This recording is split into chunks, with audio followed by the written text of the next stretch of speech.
की जुबानी।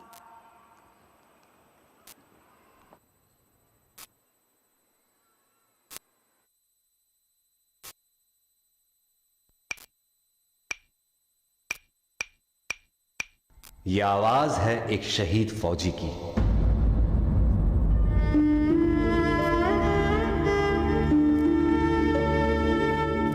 मेरे जवान दोस्तों, मेरे शहीद होने के बाद जब तुम मुझे मेरे गांव लेकर जाओगे तो ये बताओ, क्या मेरी मां का सामना कर पाओगे? मेरा दिल ये बता रहा है, वो खड़ी होगी घर के चौखट पे, उसे पता होगा उसका बेटा आ रहा है। घर की दहलीज में पहुंचते ही मुझे कंधे से उतार देना और मेरी मां के निकट जाके पोंछना उनके आंसू और सीने से लिपट जाना। कहना जाते जाते उसके बेटे ने कई दिलों में इनकलाब की भावनाओं का बीज बोया है। खुश हो जा मां, आज तेरा बेटा पहली बार वक्त पे सोया है। मां को रोता सुन पिताजी भी बाहर आएंगे, देखकर अपने बेटे को ऐसा वो भी बिखर जाएंगे। तब जाकर कहना उनसे कि मैंने ये इसलिए किया ताकि हमेशा ऊंचा मेरे देश का मान रहे। छीन लिया उनके बुढ़ापे का सहारा ताकि देश मेरा जवान रहे। मेरे छोटे भाई से कहना कि मां को संभाल ले वो, पर यह बात भी जहन में डाल ले वो कि एक मां यहां आंसू बहा रही है तो दूसरी मां उसे सरहद पे बुला रही है। उसे एक मां के दूध का कर्ज भी चुकाना है और दूसरे मां के लिए अपना फर्ज भी निभाना है।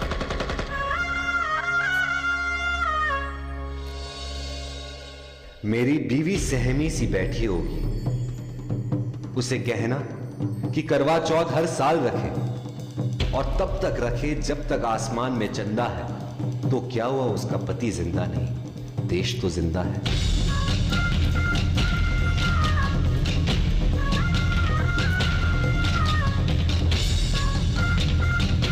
हो सके तो मेरे पड़ोसियों, मेरे मोहल्ले वालों को भी बुला लेना, वो देख ले मुझे, फिर मुझे जला देना। लेकिन मुझे जलता देख कोई आंसू मत बहाना, क्योंकि जलकर इस देश की मिट्टी में मिल जाऊंगा मैं। शहीद हूं, देश प्रेम का फूल बनकर दोबारा खिल जाऊंगा मैं। रास्ते पर थी नजर, दिल में थी बेचैनी, आंखों में थे आंसू और तभी हो गई अनहोनी। लिपटे तिरंगे में जब उनको देखा बिखर मैं गई, जैसे मेरी दुनिया पूरी की पूरी हिल गई। मैंने अपना पति खोया और वतन ने अपना बेटा। तभी हाथ में उन्होंने लिखा हुआ खत मिला और मेरे आंसुओं ने एक नया मोड़ लिया। खत में लिखा था,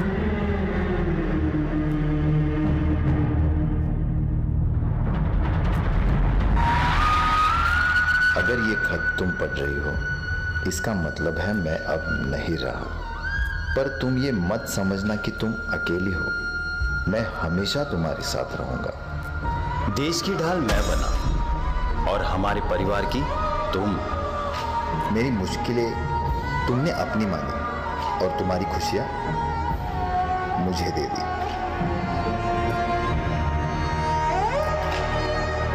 खुशी हो या गम, हर वक्त तुमने मेरा साथ दिया। बस एक बार फिर मेरे सपने को हकीकत में बदल देना। हमारे बेटे को मेरा सपना पूरा करने के काबिल बनाना। वादा करना मुझसे, हमारे बेटे को तुम देश की ढाल बनाओगी, उसे मेरी तरह एक फौजी बनाओगी। जय हिंद।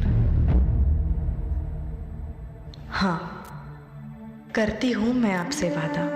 कितनी भी आए रुकावटें, कितनी भी आए मुश्किलें, मैं ये सपना पूरा करूंगी। मेरा बेटा फौजी है, ये बड़े फख्र से मैं कहूंगी।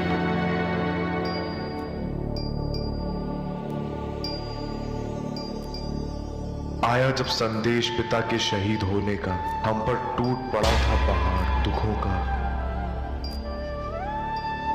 माँ ने ठान लिया बस अब इस दुख से बाहर निकलना ही है।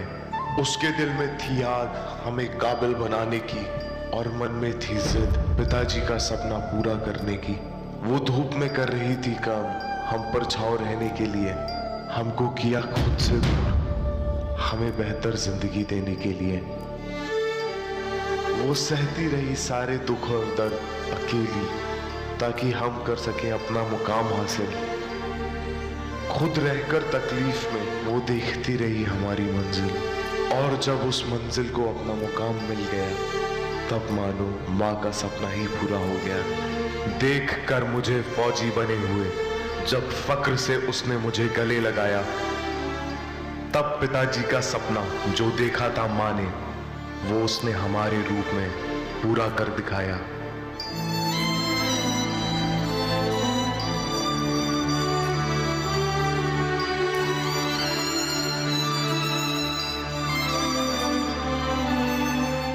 ना की थी परवाह उसने खुद की, ना उसे चाह थी खुद के लिए कुछ करने की, बस उसने ठान ली थी राह उस अधूरे सपने को पूरा।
साकार किया।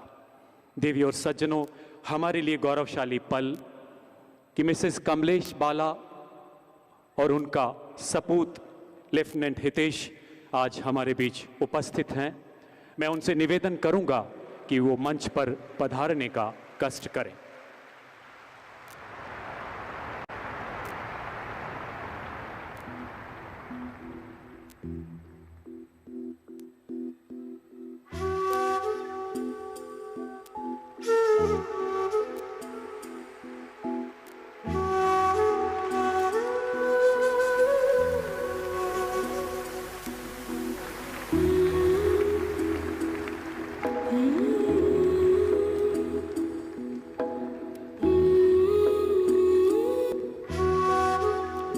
कपकपाते हाथों, थरथराते होठों से आंखों में आंसुओं का समंदर और दिल में यादों का तूफान समेटे एक परिवार अपने लाडले को गर्व से विदा करता है, क्योंकि वो जानता है कि मां भारती का सच्चा सपूत अपने परिवार के साथ किए वादे को तो तोड़ सकता है, लेकिन अपनी मां भारती के साथ, अपनी मातृभूमि के साथ किए वादे को कभी नहीं तोड़ सकता। हमारे सामने एक ऐसी प्रेरणादायक गाथा है जिसमें पिता का बलिदान है, पुत्र का स्वाभिमान है, एक मां का त्याग एवं राष्ट्र प्रेम है। भारतीय संस्कृति में मां की महिमा को शब्दों में नहीं बांधा जा सकता। हम एक शब्द हैं तो वो पूरी भाषा है, हम एक शब्द हैं तो वो पूरी भाषा है। मां की बस यही परिभाषा है। इन जैसी माओं को, उन सब परिवारों को हम सबका शत शत नमन, कोटि कोटि नमन।